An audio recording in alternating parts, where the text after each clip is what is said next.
Hey there, my name is Chris Acton with Acton Creative, and this is A Handwoven Experience. And in today's episode, we're going to talk about the cute canvas weave. Have you heard of a canvas weave before?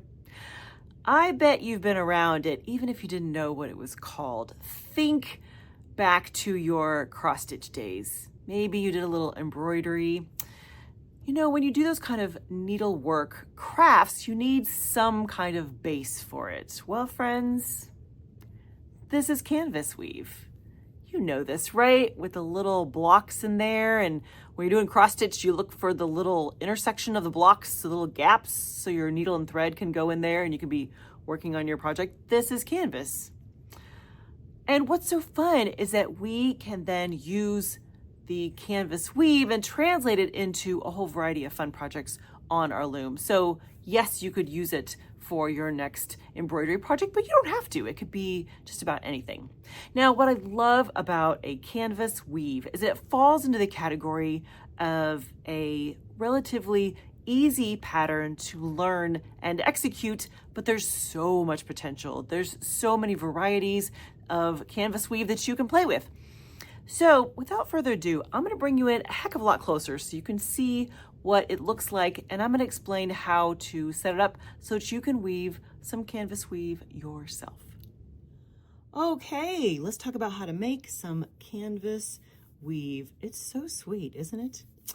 Now, what's interesting about creating a canvas weave pattern is that our goal is to make these kind of distinctive blocks. Do you see how there's a block here, there's a block here, there's a block? So the idea is we're making these kind of square components in the fabric that has little gaps, so that ideally we could then put a needle and thread in there and cross stitch something over it. That's kind of the gist of it. But we don't create those blocks using plain weave. There's a little something else at play here. So to create canvas weave, there is a doubled element to it. And that shows itself in both the threading, how we are sequencing our warp yarns, as well as in the treadling, what order we're lifting and lowering the shafts and throwing our shuttle. So there's a doubled element in both places. And here's what I mean. Let's look at the threading first. So threading refers to what order you assign all of your warp yarns to each shaft. So this is a 4-shaft loom that I'm working on here. And the threading in this case includes putting 2 warp yarns into the same shaft right next to each other. Here's what I mean. I'm going to pull down shaft number 2. Okay, check this out. Do you see I've got 2, there's 2 right there. Now they're not going through the same heddle, they're just neighboring heddles that are on the same shaft. So as you look at the threading for a canvas draft, you will see that you have this like doubled up component. And in the version I'm using here, I have yarns that are kind of doubled here in shaft 2, and then again right here in shaft number 3. So as you look at the threading, you will see that it calls for 2 neighboring warp yarns to go through the same shaft, different heddles, but through the same shaft. So that's the first place in the pattern that you see this kind of doubled component. The next place is in the treadling, which refers to when we're actually lifting and lowering the shafts and throwing the shuttle. Now, just as a note, because we are going to have double up yarns in the treadling, we're going to need some floating selvages. See these guys right here? These are floating selvages. I have 1 on each side. These are warp yarns that go through the reed, but not through a heddle. And their whole job is to stay still.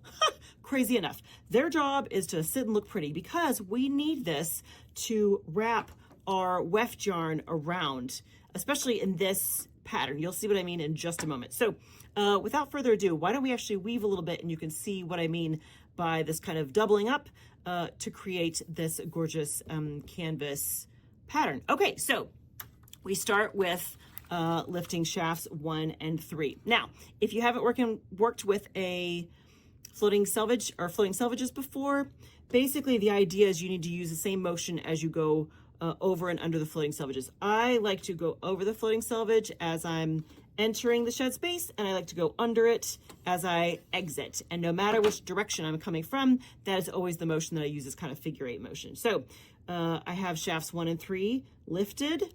I'll pull my beater bar forward. And next, I'm going to do shafts 3 and 4. Now, check this out. Look at this. There's this whole little collection of yarns here, of warp yarns that puts together. So I'm going to take my shuttle, again, going over floating selvage as I enter the shed space and under as I exit. And you can do whichever you like, whichever direction you like there, but just make sure it's always consistent. So, like I said, this is 3 and 4. Pull this together. I'm going to leave the shafts right where they are. I'm not going to move them. So that's where I have to have a floating selvage to wrap around here. So I'm going to take my shuttle and I'm going to wrap it around the floating selvage. I'm going to go back the other way. Same shed space though. Check that out. So now we've got 2 weft yarns in the same spot. Pull this forward. I'm going to go back to 1 and 3 where I started. This kind of completes this first block.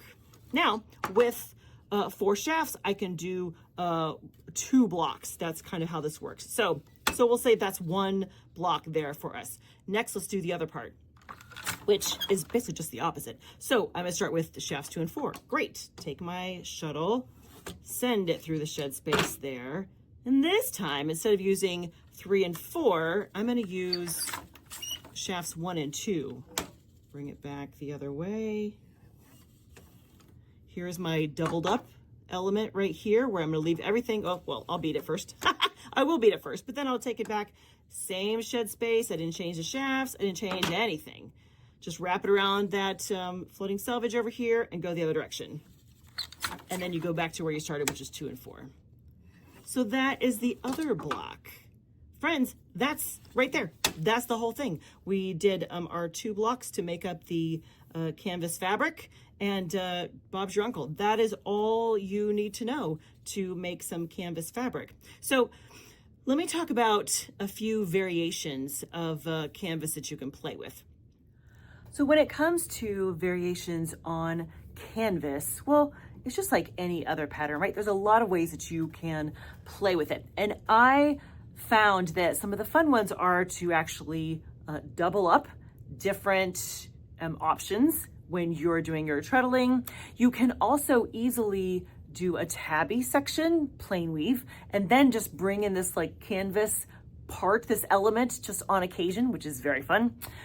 And then you can also kind of treat it as just the canvas threading and then treadle it however you want. Use 1 shaft at a time, 2, use a different order. Of course, you can go nuts with that. And what I found was interesting for me is that I'm kind of a purist, funny enough. As I was playing with different variations, some of the other kind of crazy, wacky ones were fun, but I kind of like just to have the blocks, just like the OG, like the original, what's intended for. I didn't anticipate that, but that's where I kept drifting back to. I'm like, oh, it's good just like it is. It's a good like vanilla ice cream, just like that. But there are a ton of options and easy ways to tweak the pattern so you can have a good time experimenting, which makes it such a great pattern to play with, especially as a beginner, because you've got, you know, just a little something different in the threading and a little something different in the treadling. But it's not crazy. None of it is difficult. So you can absolutely start with the basics and then go off and experiment from there. So friends, let me know what has been your experience with canvas. Have you tried it? Has it been a minute since you've tried some canvas weave? Let me know what your experience has been in the comments, because I would love to hear what you did with it. Did you actually, you know, embroider or cross stitch on it? Wouldn't that be cool? So I hope that this gave you a little excitement to try some canvas weave. Have a great week, friends. Happy weaving.